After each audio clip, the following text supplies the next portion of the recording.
مریض کے لیے کس طرح دعا کی جائے، اب اس کا بھی طریقہ بتایا گیا. قرآن پاک میں اس کا کوئی طریقہ نہیں ہمیں بتایا گیا، سنت سے ہمیں اس کی تفصیل معلوم ہوتی ہے. پہلی حدیث ہے حضرت عائشہ صدیقہ رضی اللہ تعالی عنہا سے مروی ہے کہ جب کسی انسان کو بیماری کی شکایت ہوتی یا اس کو کوئی زخم وغیرہ آ جاتا تو حضور صلی اللہ علیہ وسلم اپنی انگلی اس طرح رکھ کر فرماتے. حضرت سفیان بن عیینہ راوی نے اپنی شہادت کی انگلی زمین پر رکھی، پھر اٹھائی اور پڑھا، شروع اللہ کے نام سے.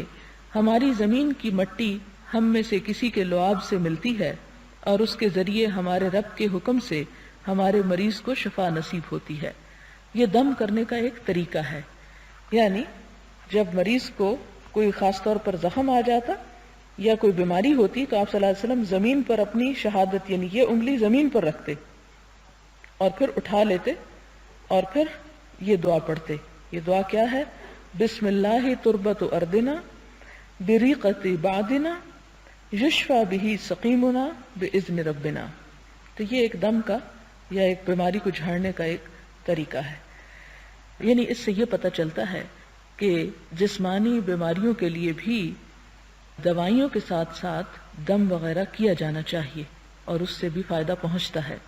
اب تو باقاعدہ اس پر ریسرچ ہو رہی ہے مریضوں کے اوپر کہ دعا کے ساتھ کس طرح انہیں صحت ہو سکتی ہے دوائیوں کے ساتھ ساتھ.